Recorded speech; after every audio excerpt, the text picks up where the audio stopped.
Welcome to Alberta Football Uncensored. I'm your host, Tees Johannesson. With me, as always, my co-host, Amari Fraser. We have been off for a couple weeks. My life, a lot of you know, I think I've kind of sporadically mentioned it here before and on the Facebook page. My life priorities have switched drastically, for very good reasons. Which my wife and I are going to announce soon, but she is pregnant and it'll be our first child, and everything is going well so far. I'll leave it at that for now because we are going to kind of do a little announcement here coming up shortly. Our 10-year anniversary, wedding anniversary is coming up. So we're going to do it through that. But my life has been basically football has taken a back seat. I haven't actually been to a practice in almost 6 weeks now with the Bucks, just because it's a tough time for my wife, often not feeling well, and I want to be there for her. So, and take care of her and make sure she's comfortable and everything on her end is good. So I've been taking a backseat with both my own team and the podcast a little bit, but have not been taking a backseat on keeping up with all things AFL and all the drama that's been taking place, of course, so that we could bring you a good episode and talk about some of the stuff that's been going on here. So I guess the first thing we'll start today, we'll kind of do a little bit of a wrap of the season. We'll preview the upcoming playoff games. Currently, as we're speaking and doing this podcast right now, it's 9:20 p.m. and there's currently an Alberta Football League board meeting going on where they are discussing what exactly is going to be happening with the Edmonton Elite. So basically, what happened was the Elite had their game canceled because of, now, first off, no fault of their own. The refs don't ref games in Edmonton if the air quality is at a certain level, and it was above that level. The problem lies in the fact that the Gators, to their credit and to the league's credit, obviously I've been critical of the league, and I'm critical of the league when I believe I need to be, but I'm also not biased, and I give credit where credit is due. And the league did a good job of, headed by Vince as the president there, did a good job with this of working with the Gators to come up with an alternative plan to play the game in Lacombe. And the Edmonton excuses made every excuse in the book to not play the game. And, for me as a football player, I know that I would be disappointed if that was a decision that my team made. From the things that I've heard, a lot of the players on the team were disappointed as well. They actually weren't consulted. I can't imagine that the majority of that team would not actually want to come play. The only alternative to that would be that they actually were scared of the Gators. Now, maybe some of them actually were. I can't imagine. I know there's certain guys on that team that are going to embrace every challenge and want to play those games. So I believe a lot of them weren't consulted. I've always been hard on Edmonton, and it's always been because of the board. Like, the people running that team don't do a very good job. And, they had a board meeting and banned people from coming on our podcast. And we had a guy last year, Amari Gilmore Dalton, who was a member of the Elite, actually was like, fuck him, I'm coming on the podcast. And he came on our podcast, and they literally booted him off the team right before the playoffs, and he was their starting linebacker. So that's how they hate the podcast more than they like winning, which is the problem with the Edmonton Elite. They literally hate the podcast more than they like winning. And so the Gators did everything they could. The league did everything they could to make this game happen. And, the Edmonton No Rings decided that they were not going to play the game. And, in my personal opinion, I think it's an absolute joke. I think it's a travesty. This has never happened. I've been a part of this league. The only team that has done this has been the Edmonton Elite. Now it's 2 years in a row. And at least last year, they didn't have an alternative. Grand Prairie had already come down. But this year they had an alternative. I've just never seen it in my time in the Alberta Football League since 2010. And I know before that, people would meet in the middle of butt fuck nowhere and play football games on fields that didn't even have lines and refs that weren't qualified. And they made it work because you make it work. But somehow the Edmonton Elite can't make it work. And so in what should have been the most important game of the year as far as a true test for them, they backed out of. And, when they played us, and I said this on the podcast the week after they played us, Omari, they were celebrating winning against us like they just won the Super Bowl. Like they were celebrating beating a Sylvan Lake High School football team, essentially, and me, and a couple extra guys thrown in there. But essentially a Sylvan Lake High School football team, like they'd won the Super Bowl. And I said they didn't have the mentality to win. And I said that I told them in the game, I told them that they were going to get their asses kicked by the Jets and the Gators. And then they went and got their asses kicked by the Jets.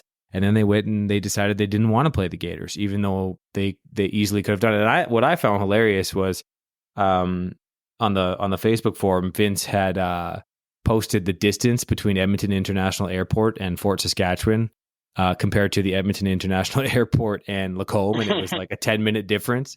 So it was like it would have changed nothing for their travel plans to actually get there.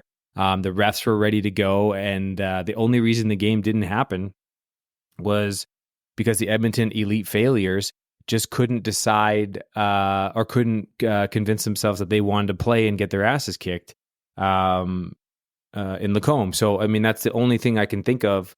I know, again, I'm not speaking for all those players on that team, but it's a joke to me that game wasn't played. And the reality is that Edmonton board, just like when they had a meeting about banning players from if they come on our podcast and not allowing people to have free speech. Think about this: if you play for Edmonton, you have a board that is shutting down your free speech, your God-given right to speak freely. You're not. I know for a fact, guys on that team have told me we would love to come on your podcast, but we can't. Man, that is it. Just come on, guys. It's a bit of a beta move to allow a bunch of grown men on a board to kick you off a team because you want to come on a podcast and represent yourself. Listen to all our podcasts. Come on here. Everybody has a great time. And I know these guys want to, but they're being controlled. Like, why do you want to be on a team like that? My message to all those guys on Edmonton is come to Red Deer. We're building something special next year. It's way better. Graham came this year. We're gonna really be building up. I know there's a good group of people that understand what we can bring here in Red Deer on the Central Alberta area. Get off that team because we don't ban people from speaking freely. Like the Edmonton, the Edmonton never have beens are basically the Justin Trudeau's of the world, right? They just shut you down. Well, we're Donald Trump over here at Red Deer Buccaneers. We allow you to say what you want to say, how you want to say it all the time. And I'm serious about this. Like, how do you want to be on a team that doesn't want to come, that shuts down your voice? And so they continue to fail. They continue to screw things up. They continue to run from the teams. And the thing is, they knew that game meant nothing to them. They were locked in third place. So when they sat in that board meeting, they went, well, there's no point in us playing this game. We'll probably get our asses kicked and we might deal with some injuries. So we're going to get out of here. And the Gators wanted to play that game. And that's why the Gators are going to have an opportunity to be champions. And the Elite will never have that opportunity to be champions. So it's just another epic fail in Edmonton. It continues to happen over and over and over again. There was some talk that they were going to get possibly banned from the playoffs. I'm hearing that's not the case. There might have to be traveling to Grand Prairie as kind of a punishment for forfeiting that game. That's a little bit of a rumor, not verified. But, kudos to the Gators. Kudos to the league for making that work. True champions want to play. And that's why Edmonton didn't want to play. Omari, your thoughts on all that? It was quite surprising to and everything. And I'm just like, one of those things, it's crazy to think because as well, Gators were the away team on this, right? They're traveling up, and isn't it, from my experience, it's mostly the home team, host team to arrange all these things, right? Mm-hmm. So this is where I was kind of surprised to where you're hearing Gators did all this work to then arrange the refs, film, field, all those things, and to not hear anything come from the Elite campaign that was, unique to hear because you have one side really doing all the work and one side doesn't. So I think this is now where people are saying all the stuff that was going on in that Facebook chat. I think people were saying hashtag elite excuses, this and that. Oh boy, it was sure the field day. I know we had some of the Gators out at the Wolfpack game and everything, and they were going on with Edmonton. I think they were trying to be as loud as they could to hear it over the live stream, but I know they were riled up here to play and everything, but we'll see what happens. I think punishment wise, like, is it like going to be a fine? Is it going to be travel to Grand Prairie? Gotta be some like. I guess this is hard to navigate because you have the health concern, which that's true. But then there's remedies, and I guess how are the remedies going to be looked at by the board? Well, I said this last year when it happened, and I'll say it again. I mean, we have to have a plan in place for these situations, and in this instance, it seems like the league did a good job of figuring out. The only reason it didn't happen is because Edmonton just made every excuse in the book to not have it happen.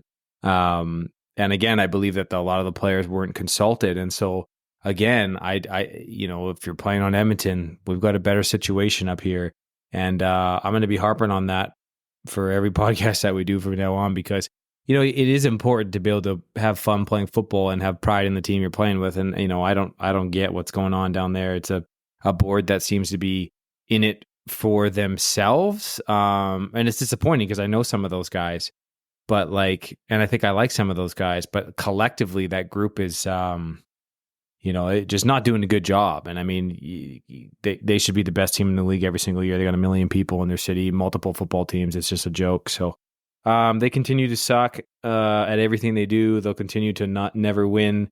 And it's because of this shit. And it's because of the way that they go about their business. It's embarrassing. It's beta. It shows that they're scared of actually playing football. And they will show up and talk big and flex their muscles over people that are much smaller than them and that they should beat by 50 every time because it makes them feel good. And then they will run away from teams that they know will do that exact same thing to them. So they don't have an offense to compete anyways. Their defense is actually really good, but they don't have an offense or an attitude or a character or perseverance or anything that winners need to win. So they'll continue to not win, and that probably will never change for the rest of the history of the Alberta Football League, as long as that board is in place. Okay, let's go on into kind of wrapping up the regular season here before we get into previewing the playoffs. It looks like our Calgary Gators and Cold Lake Jets get buys into the semifinal. The team from Edmonton will play. They might end up traveling to, if some of these rumors are true, they might end up hosting the Grand Prairie or the Peace Country Cowboys, who they almost lost to the other day, by the way. We'll talk about that. And then the Bucks will travel back to the Irish for a rematch of the 10 a.m. Canada Day game, which was an epic disaster and the least favorite thing I've ever done in my life for a football game. So that should never hopefully happen again either. So what a crazy season of just ridiculous things that have gone on. So 10 a.m. Canada games and forfeits and people scared to play other teams. It's hilarious. Kudos to Grand Prairie for traveling to Cold Lake last week and playing with like 18 guys in Cold Lake in the smoke. That is a team I can get behind and I can have respect for regardless of the result. Okay. So go ahead. I was going to say, when it comes to now, I guess, because I know we've had a few missed episodes here and there, but like when you look at recapping the regular season, what are some key points that you think come up or anything that's really stood out to you through the regular season? This is like I guess, quickly recap. I guess we had to recap how many episodes we missed, but doing it in a short time. What would you say? Yeah, I think just we can just kind of recap the overall season. Obviously, we had to admit, like I said, my life kind of changed a little bit, but so we didn't get to do the weekly recaps and stuff like that. We will do an episode shortly. Once all the stats are in, we'll do an episode and go over our award winners and all-star picks and everything like that as well.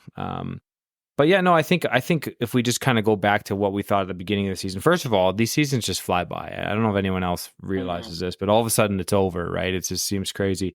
It feels like just yesterday it was, the beginning of May and the Bucks were playing the Gators in a exhibition game that was a month before the season even started. And I literally feel like that was just yesterday, and now all of a sudden, the season's over. So it's weird like that. But I think it went basically, I would say, the exact way I thought it would. I think I think there was kind of a toss up between Gators and Jets at the beginning of the year. And I don't think that first game is indicative to what may happen in the finals if they meet in the finals, which was probably expected that it would be Jets Gators in the finals, and what a game that will be for an AFL championship. That will be, if that is the case, that will be the best AFL championship we've seen since, I would say, 2021. Edmonton, really good Edmonton team versus a really good Bucks team. We haven't had a championship with two quality teams like that since 2021. It's been a bit of a one-way street. The Jets have kind of run away with a couple championship games in a row here. So that would be a really good one. I think that game could still go either way. I think I was a little surprised that first game of the season when Calgary had their way with them in Cold Lake. I think Cold Lake hadn't been tested. And knowing those guys there, I think that, it could easily be a different outcome again when they play. I think that the Irish disappointed. If I'm looking back to where I thought they would be, they lost that Edmonton game by 1 point in the first game of the season, which is a weird one. But I think they overall disappointed. Like, even when we played them on Canada Day at 10 a.m., we had 19 guys and they still had like 40. And it was 7-3 for them at half. And the only reason I think they ended up winning 24-3. But reality is that, we were down to 15 guys at the end of that game and didn't have any, I think we had one offensive line guy that was actually an offensive line guy playing offensive line. And they still could only beat us, 24-3. So I didn't love, I love Anton. I love what he's doing down there with the program. I don't love their overall ability to win football games. I think that, going into this week, I think we have a great chance of beating them. Even if, we are going to be shorthanded. We'll talk about that when we preview that game. But I was disappointed in the Irish, considering of how much work they've done in the back-to-back championships and the players leaving the team, kind of what happened there. Been a weird season in the AFL with this kind of a lot of different moving pieces and so yeah, no, disappointed in the Irish. The Elite, I think, are right where, I hate calling them elite. It just doesn't, I don't think they deserve it, but Edmonton is right where they probably should be, a team that should actually be first, but because they have no competition, they're by themselves in Edmonton. But third because the talent obviously is there, but everything else is not. So third makes sense. They only beat Irish by 1 point. So they're not very much better than them, and the Irish disappointed me. So I guess Edmonton technically disappointed me as well. Grand Prairie definitely disappointed me. We hyped them up a lot at the beginning of the year. Obviously, Nathan Aldred not playing through a rake in the cold. I mean, they need to find a quarterback. I mean, that's the same for every team. We've really got to find a quarterback next year. I'm definitely not doing it again. I absolutely, to be honest with you, hated it. I think it's just, I don't like it. I like playing corner and receiver. That's what I'm good at. That's what I'm comfortable with. So we need to find that. They need to find it. And if they do, they can be really good. So a little bit disappointed in them. Obviously, they beat us. I wasn't at the game. I didn't travel. I didn't go to any of the road trip games. So any of the far road trip games. So I wasn't there. But so I didn't get to see them firsthand. But I thought they'd be probably better than they were. I think you guys on the pack did basically, I think getting a win was probably more than I even expected from you guys coming into this year. And with the Gators coming in and there's probably a lot of people thought you guys were going to fold, but you guys had pretty good numbers and guys that were battling, and Daryl came back and was able to make it through. So kudos to you guys. I think you guys, if you can keep that up, and maybe pick some of Airdrie's guys that are unhappy and guys that don't want to go to the Gators or if the Gators kind of fall off a little bit, I think the pack can be right back in it for next year if you do a good enough job with your program. So that's kind of how I see the season. I think for my team, only getting one win is probably disappointing. We definitely should have beat. I think we're better than Peace Country. Again, I wasn't there. I'm not saying that I would make a difference, but I feel like, I make differences in the games that I play. If I didn't think that, I probably wouldn't still be playing. So I think I could have made a difference there, but we had guys that battled all year long, and we went from 4 stud running backs to 0 right now. I think they're all on season-ending injuries, so that's disappointing. But we're going to battle in the playoffs, and our goal is to hopefully knock Airdrie off, and then It's, no pressure, nothing going in to play Calgary in the semifinals. What was your kind of take? Do you kind of agree with me? Do you got anything else to add to kind of what your thoughts were going into the season and then where we're at now? Yeah, it was. I knew that first week of the season, um, with the Gators and Jets to start things off, that was one where I was like, oh, that's a power dynamic shift in the league, and like you can write it on both ends of the stories where you have the Gators coming in, coming back, lots of talent going up, defeating the two-time defending champions, and then you have the story of the Jets where they're on the road to complete the dynasty, first win of the third season. Like that just sounds very like there's two strong stories there where they when the time comes for the finals, and we'll see how that matchup looks. I could see the story of them saying, yeah, they beat us in the first game of the season, but going through the season, bound through adversity and all that, maybe it was a different year for them on that, just different story wise. Like that just sounds like a straight out of an NFL script or AFL script right there. So Yeah. there's two ways it can go, and we'll address that when that time comes. Like looking at it now, like to the Edmonton and Airdrie, like the way I was deciding, I was like telling everyone here, like I guess off the podcast, was where this league we had a very strong difference between teams that were semi-pro and men's teams. And so you had the Jets, Gators, Edmonton, they were strong semi-pro teams.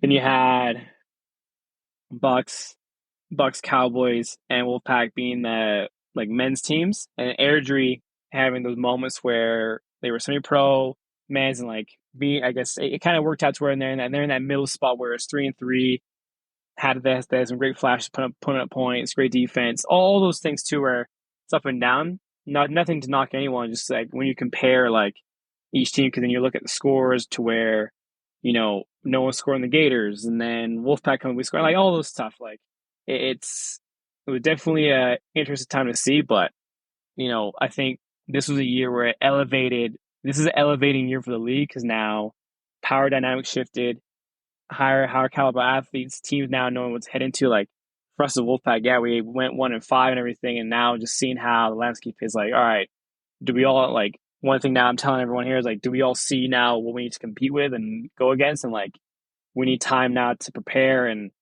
organize and do all those things to help get ready, because we don't want the same thing to happen in 2025. Like we're going to need to really lock in on these things, because look at it, like we got 4 teams here that we need to compete with. We got our rivals, the Irish, all local, that if we're trying to break into that semi-pro tier, like things need to change. So definitely I'd say an eye-opening and program shifting year for a team that are looking to elevate. Which teams elevated, teams went, all that, and then we'll adjust and see. But overall, I think it was a good season, just on everyone's fronts. Lots of stories, lots of drama.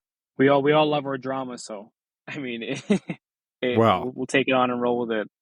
Yeah, well, especially for the podcast, let's be real. I mean, it's great. We might even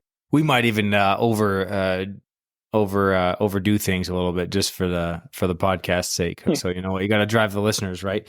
Everything's a simulation. So I think go ahead. I was going to say one quick question for you, just with this season. And we'll wait till the stats come, but just from what we know, like who's your top runner when it comes to MVP? Like, that's a hard thing to talk about, and we're going to see, I guess, with the all-star stuff to come out, and like we'll wait to see. But off the top of your head, does anyone like stick out to you as like MVP quickly? I think it's a good question. I'm just going to actually quickly pull up. They're not updated, but I'm going to pull up the current stats. Last year Soretsky won it. I think it was it was unequivocal. We were on the podcast, and it was clear that that's who deserved it. This year it's not clear. I mean, if we look at, okay, so passing leaders right now, our leader is 56% with 637 yards and 4 picks, and 2 touchdowns. So that's not good enough for MVP. Okay, next guy's 40 of 84, 48%, 617 yards, 8 touchdowns with 5 picks. So that's not good enough for MVP. Okay, third one, Ray Sean. Oh, he didn't play enough games. Jordan Heather, he hasn't played enough games. He's only passed the ball 48 times. He's missed a bunch of games. He can't do it. Next guy's Daryl Leeson. I mean, you can't do it on a 1-5 team. Then the next one is a wide receiver from the Cowboys. So if I'm thinking, MVP is quarterbacks the first place you go, there's no quarterbacks in this league right now that deserve MVP. Okay, let's go to running backs. Okay, Bryce Harper, 48 carries, 443 yards, 9.2 yards a carry, 3 touchdowns. Okay, good yards per carry, 443 yards, good. 3 touchdowns, maybe not ideal for an MVP. The next guy, 362 yards, 10.1. Next guy, 282. Okay, none of those guys for running back are really MVP caliber. Okay, receivers, got Ben Natiak leading the lead by a ton. So he's the only guy that you'd consider there. 18 catches, 405 yards, 22 yards a catch, 5 touchdowns. That so far to me would be the best numbers that I'm seeing. Again, these aren't updated stats, so I want to see how these update. But, Ben is so much better. 18 catches in these updated stats, or they aren't updated, but the ones that we have right now, he's got 18 catches for 405, and the next guy's, 13 catches for 293. So that's pretty significant. Ben's at 22.5 yards per catch on 18 catches. That's phenomenal. 5 touchdowns, 57-yard long. So, I could make an argument for Ben Natiak for at least offensive player of the year. I'm kind of like, with those kind of numbers, I'm looking to the defensive side of the ball, I think, for MVP this year. And that I would have to do a little bit more research into that. I don't watch every second of every game. So I'd have to see. There's a guy here with 4 sacks. That's not that great. There's a guy here with 5 picks, but only 41 return yards. So I don't know.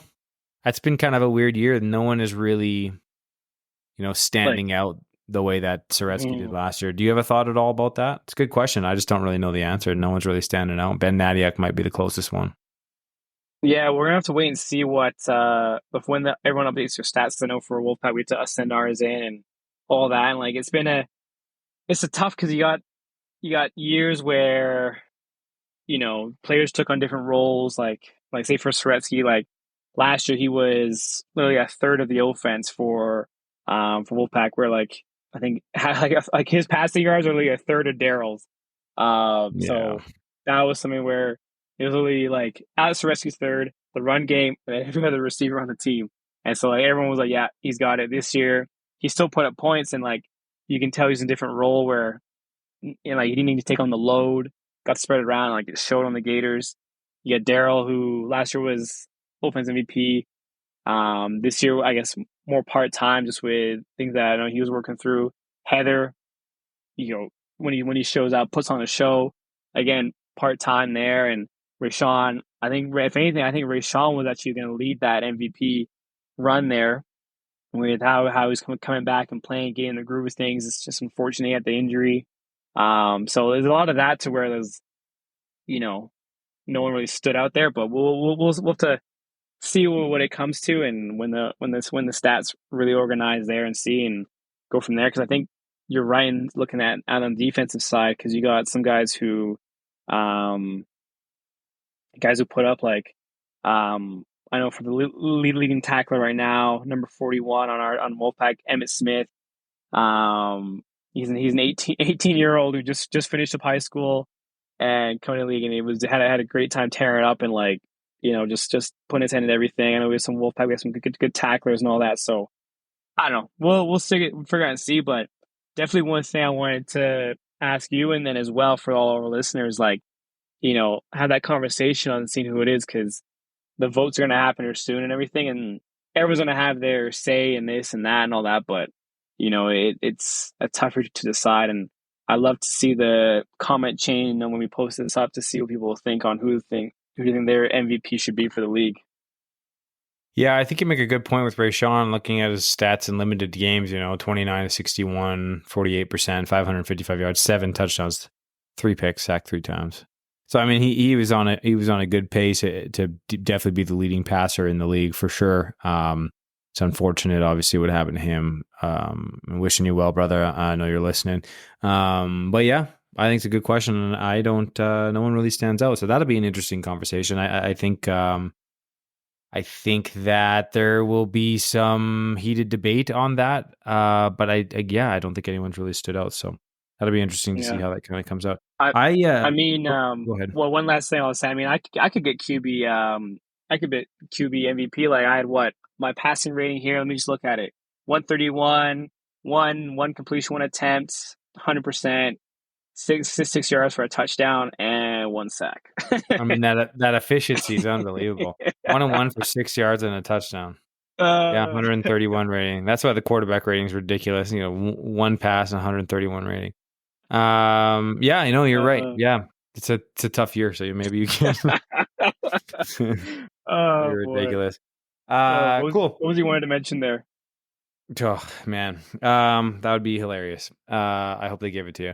All right, moving into this week. We'll start with Cowboys Edmonton, and we'll move on to the Bucks game next. I think when Edmonton went up a couple weeks ago and kind of almost lost that game, which would have bumped the Bucks down a place in the standings. But I am aware that Edmonton went up, that they traveled up to Grand Prairie and maybe traveled late, but I think they definitely were without their quarterback, because I think number 5 was playing quarterback. But their quarterback hasn't been a world beater this year anyways. Their offense hasn't been that great overall. Their defense has kind of run the show for them, and most of their defensive guys showed up, and Grand Prairie was able to still put points on the board. So I don't think Grand Prairie can win this game, but if it is moved to Grand Prairie, which some of the rumors are saying, complete rumors, I'm not making any statements. I'm not 100% sure on that at all, but there is a little bit of talk of that. Possibly a meeting is going on currently as we speak. It's been quite a long meeting, so I'm sure it's pretty heated.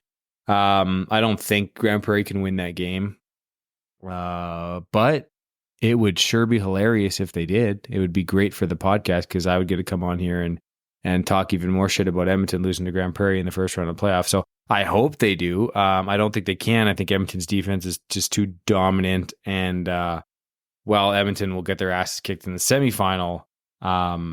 They should have kind of no problem handling the Cowboys. Cowboys just don't have much of an offensive attack. And I think when push comes to shove, Edmonton will find a way to win that game. I think it could be close again. I think Grand Prairie's defense is really good, and I don't think Edmonton's offense is very good. So it could be close. And if Grand Prairie keeps it close and keeps it close to the end, those are times when anything can happen. So what are your kind of initial thoughts on that game? I feel if they can get, because the nice thing that Grand Prairie has is, when you're that last seed, like you have nothing to fear. The Like, nothing to lose seed, yeah. nothing to lose seed. It's like nothing to lose seed. Their defense is solid, strong front seven, great DBs and everything. And I feel like if you're looking at a team to really get hot as you come into that playoff time, looking at that matchup, Elite took a week off. We talked about that, but Grand Prairie, they just had a game against the Jets. It's a tough matchup, but they're really in it right now. Where you're talking about, hey, they just come off a game, a tough competitor. I could see them, especially if it comes to home. If that game gets moved to home, more guys are gonna make it. They can get like, hey, we got Edmonton at home. We need everybody here. All 30 players, 35, whoever the amount is, all show up and all do their job. If they can at least get their solid defense to limit them, and then win most battles on special teams, I give it to Peace Country there. I feel like there's just something about them just on the rise, inclining, and everything just coming together for them. Where I think maybe, if it happens to where the game's at home, I think I'm giving it to Peace Country for that one. Hey, look, that would be amazing. I would love that. I think Grand Prairie deserves for that game to be in Grand Prairie after what they went through last year, having to travel down to Edmonton for no reason in another smoke game last year, and then having to travel to Cold Lake last week and Edmonton. Someone from Grand Prairie made a great point on the Facebook page, and they said, it's kind of ridiculous that Edmonton decided to take the week off and be able to rest and stay healthy because they were scared to play the Gators. They had a case of the Gator flu. and which is hilarious, by the way. I didn't come up with that. I believe Oren Danoff did, so it was hilarious. But they had a case of the gator flu, and so they didn't want to play, and they got to stay healthy and safe. Well, Grand Prairie had to travel with 18 guys to Cold Lake, get their asses kicked, and so I think they have a really good point. I think the league making a decision to have a smallish punishment on Edmonton for not doing everything in their power to play that game. Their board deciding basically that it made no sense for them to play, and they'd rather just be healthy and save themselves for playoffs, which is exactly what it is. In that situation, they knew they were going to get their asses kicked, so it really was the gator flu. And so, yeah, go ahead. I was gonna say one punishment that I'm just thinking maybe it might be not enough time, but a punishment could be they got to travel to Grand Prairie, and they got to pay Grand Prairie for hosting. Yeah, As a home team, you got to pay. Hey, yeah, they got to pay for the field. Hey, they had to pay for the field anyways. I like it, so I'm all for it. I think that'd be great. I think Grand Prairie deserves it. And if it is there, I mean, game on. Let's see what can happen. I think that Grand Prairie, like I said, will be motivated with the nothing to lose. Moving on to Bucks Irish, from our perspective, like I said, when we played them that 10 a.m. Canada Day game, I mean, the game was really close. I was playing both ways as quarterback that game, and that was slightly difficult. I might be put in that situation again this week. We're not exactly sure what we're going to do. We're pretty beat up. We've lost some guys to some season-ending injuries. I'm not going to give too much away here for Airdrie. I might be back playing quarterback. I'm definitely playing corner because I just miss it so much, and I love playing corner. And came back and played it against the Gators and had 2 interceptions and did my thing there at corner, which I love. And I missed it, and so I'll definitely be out there. But I might play some quarterback as well. Might play a little bit of receiver. Like I said, I haven't been able to be into practice in 6 weeks, so it's been difficult to play quarterback. But I plan to at least make it to 1 this week, so I can kind of get caught back up if I need to go in there again and try to help us move the football. I like our chances with our group. I think we're a motivated group. I think we're a young group, and we're kind of in the same situation as Grand Prairie. Like, we have nothing to lose. We're going to come in here, and our goal is to upset the Irish and send them home early. This is a Airdrie team that was in the championship game back-to-back seasons, and we have a chance to eliminate them in the quarterfinals, and we intend to do that. And I would take great pride and would be very happy and view it as a successful season if we could end the year of a team. And it's nothing personal against Airdrie. I like a lot of those guys, but I want to beat them, and I want to knock them out of the playoffs. And I'm looking forward to having the opportunity to do that. I think my team can do it. I think my team has really good players, even though we're going to be shorthanded. But we held with them the first game, and I don't think there's any reason why we can't hold with them again. So. Especially because we made a few mistakes that I don't think we'll be making again. So I'm really looking forward to the game. The Irish are obviously going to do what the Irish do. They, Josh has a great quarterback, and they've got, a really good, a good DB core. Jamal leading the way there. We just take Jamal out of the game by just not throwing him the ball anyways. So it's not a big deal in that aspect. But good football team. I believe the game is going to be 7:00 at Hellard Field in Calgary. So Omari, I'm sure I'll see you out there probably in some shape or another. But what are your thoughts on that game? Yeah, that's going to be like when I look at it for that game against you guys. If you guys are able to, again, the one thing that Airdrie is going to bring is the numbers. They got a solid 40 group of guys that come and play, and so the war of attrition now is where how many guys are you going to come down to where. You guys, we've talked about this before, you guys always buy in. The guys who show up, they're all in. Like, they're going to, like, Airdrie have to fight for everything with that. So, if it's a game now where you guys can show up with full line, who you got in the backfield yourself, wherever that's going to look. Because I'm like, because I was there for that other game that you replaced in the Canada Day 10 a.m. game. Yeah. And, you get the defense holding it together. You guys are moving the ball. Things are going. And then, I'm not sure if it was the injury that took you out or that, because I know you took your pads off and, like, it was on the other side of the field, so I don't know much.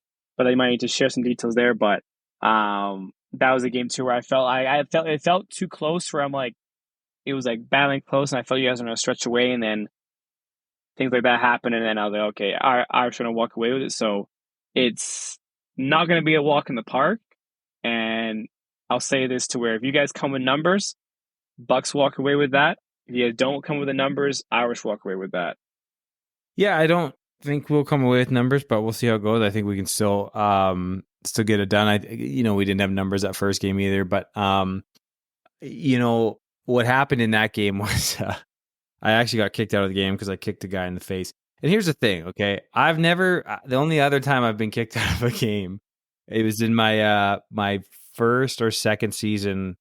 I think we talked about this on the podcast when Grand Prairie was on, because it was against Grand Prairie and they beat us in a playoff game. Like they were up 50-6, and I think it was Ty Bissett scored a touchdown. It was a young Ty Bissett at the time, and I was young too, 2011. But he scored a garbage touchdown with like 30 seconds left and started doing the most ridiculous dance in the end zone. And I just got pissed off and ran and clobbered him from behind. And not my finest moment, but got kicked out of that game, even though that game was over. This time, I had a quarterback sweep off the edge, and Irish did a good job of blowing it up, but they were a little bit aggressive for my liking, taking me out of bounds and piling on top of me, and then I smashed my knee on this like tiny this. They had like one slab of concrete. It's just like tiny area, and my knee happened to come right on top of it. So that hurt a lot. And then there was like two guys, my eyes were closed because, when you're in pain or whatever, your eyes kind of closed, but I could feel like two guys on top of me, and one guy was pressing on, my junk, and they deny it, but I know what I felt, and he wouldn't get off. And so I kicked just as a natural defense mechanism. I guess I kicked somebody straight in the face. So, I mean, my eyes were closed. I didn't exactly know what I was doing. There's a guy on me. I felt him on an area I didn't like him on. My knee was in a lot of pain. This guy wasn't getting off me, so I kicked him in the face, and I don't regret it. So I don't even know if I actually got suspended for that, because the next game was, so I got kicked out of that game, out of the Irish Canada game, and then our next game was Grand Prairie, but I couldn't make that anyways, because like I said, I'm staying home with my wife to take care of her and make sure everything's good with her. So I wasn't going to go anyway. So I think I probably was suspended for that game anyways, but I wasn't going to go anyway. So anyways, worked out, came back, played last week. I don't even know who it was. Oh yeah, some guy commented that he was the guy kicked in the face and then tried to say something. But anyways, yeah, whatever. It is what it is. I don't want to kick anyone in the face anymore, but I'd like to kick them out of the playoffs by going out there and getting a big win. So I'm looking forward to it. I'm looking forward to the playoffs in general. Even if, like I said, if it goes the way it probably is supposed to go, and it's Gators Jets in the final, I think that's phenomenal for our league. A lot of weird shits happened this year, but we're hosting the national championship as a league. I know Omari, we did a nice little kind of live thing last year with that. I'm sure we'll do that again, maybe. If it's in Calgary, let's say the Gators are hosting the national championship, I'll definitely come down there and we'll try to do something big with the podcast there and again this year. So I'm looking forward to it. It's a great time of year. We're getting into kind of the heat of it. Summer's going to be over, sooner than we think, but we're in the best part of the AFL season right now. So I'm looking forward to seeing what happens, how teams play in playoffs, how teams show up, what the results of the games are going to be. And then whatever happens, I hope we have an AFL national championship this year. So anything else from you, Omari, before we kind of sign off for the night?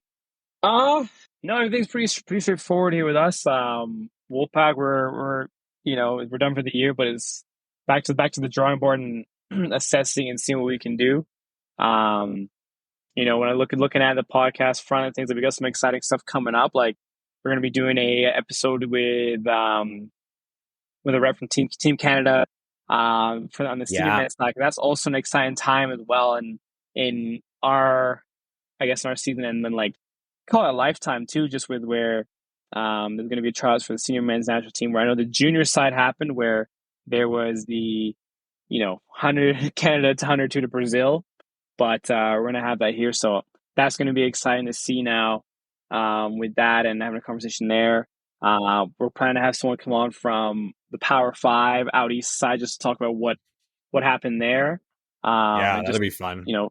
Figure things out, because that's going to be one thing now, which we're going to piece together what happened there just so that way we know what's what. But other than that, it's going to Yeah. be some exciting stuff coming up. And Yeah, and I then just we're want to getting right say, into high school season, and that'll be great too. mm, So I'm looking yeah. forward to what we've got coming forward. Um, So I was going to say, I also want to appreciate everyone who's been patiently waiting for an episode. Life happens, things happen, all that. And, this is now the thing where we're working man's league with things that we're working through and all that. And, always got to give props to the players who, um, go to work, go to practice, that hustle, the grind. Funny enough, my Instagram's been showing me more clips of like men's football around like North America of guys who really go in the office and like have like a little clip in their helmet, like make a big play and everything. And you can tell it's hmm. men's football, but it's awesome to be in that like community of players where we're just like, hey, we still have a love for the game, still have the body able to go and play at a high level. So You know it's a what? blessing to be able to do that. I was thinking, and first of all, yeah, just thank you to everyone that's supported our podcast and listen to our podcast. Again, we're always looking for sponsors, but even more important is like all the people that download our podcast and listen. And we get hundreds of downloads every single episode, and I really appreciate guys that reach out and ask about the podcast and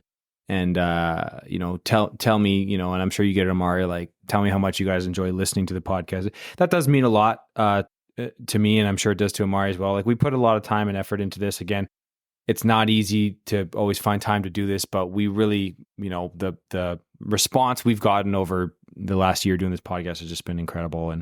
And so I do really want to thank everyone who listens to the podcast, who puts the time in, who comments on the podcast. It's nothing that's really more cool for me than when guys mention the podcast, when we're playing football or whatever, and that, a little bit of mention of love the podcast or, whatever it might be. So that kind of stuff means a lot, guys. I appreciate that.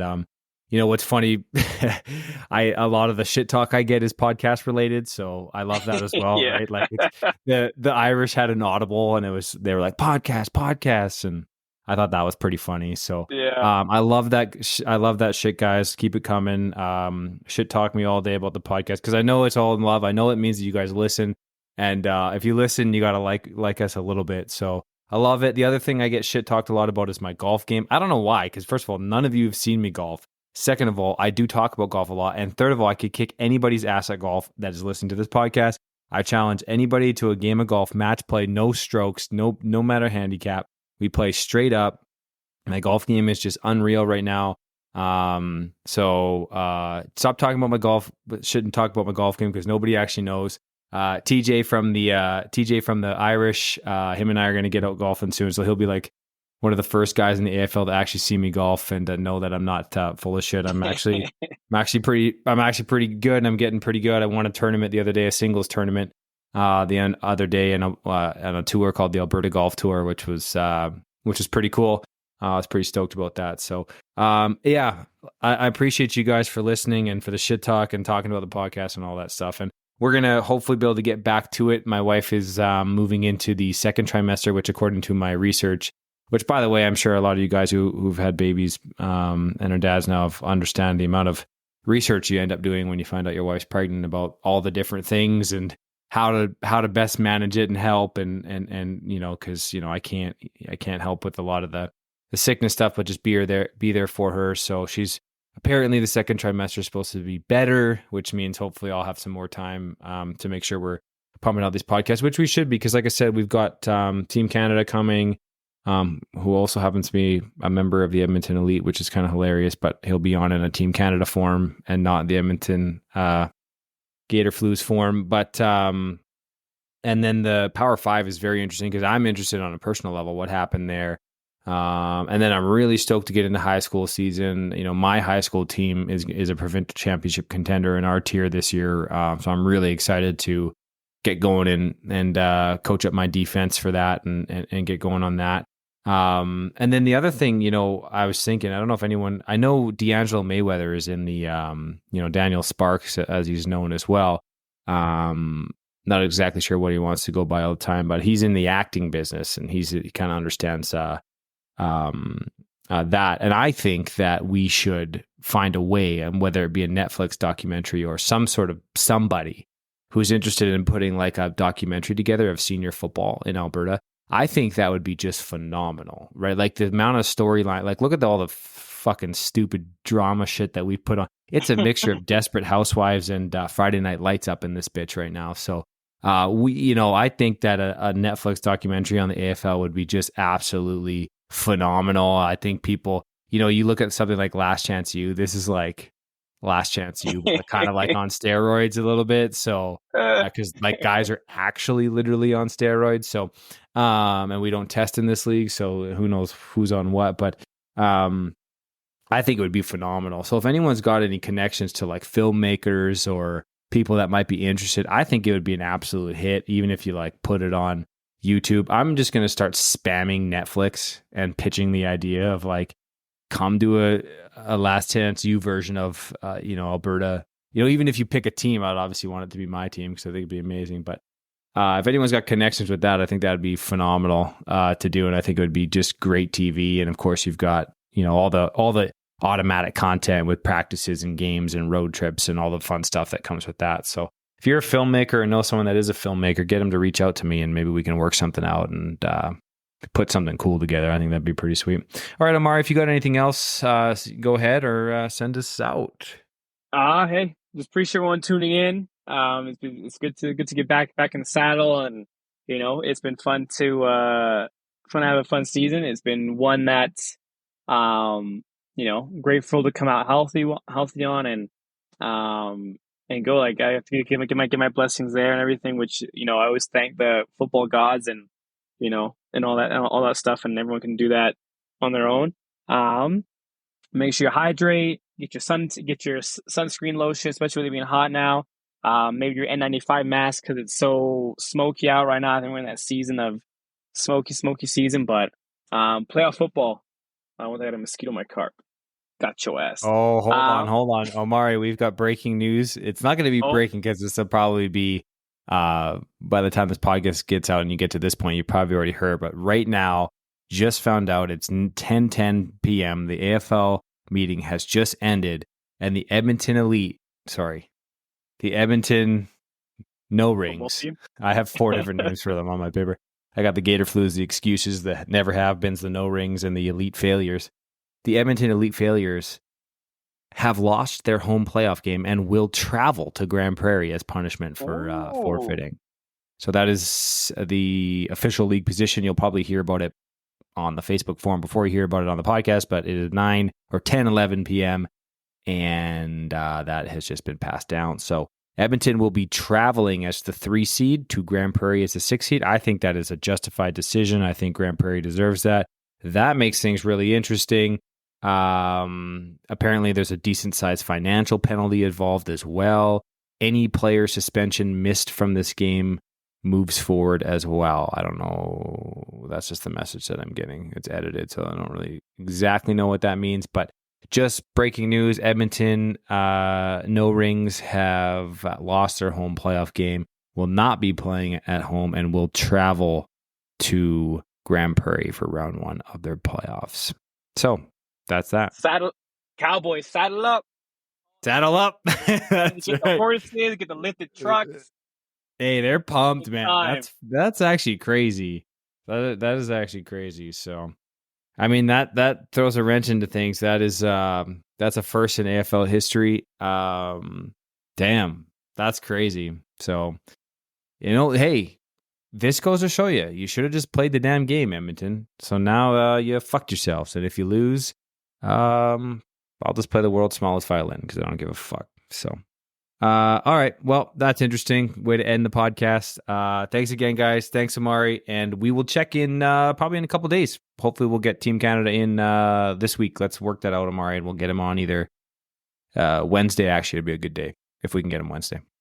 Yeah, sounds good. Wait, appreciate tuning in. Man. Like, subscribe, comment, all that good stuff. We appreciate it. Hey, it's another week of football, playoff football. Enjoy. I think live stream should be happening, so things are happening on all ends. Beautiful. Thanks, Omari. We'll touch soon. All right. See you later. Have a good night. See you, buddy.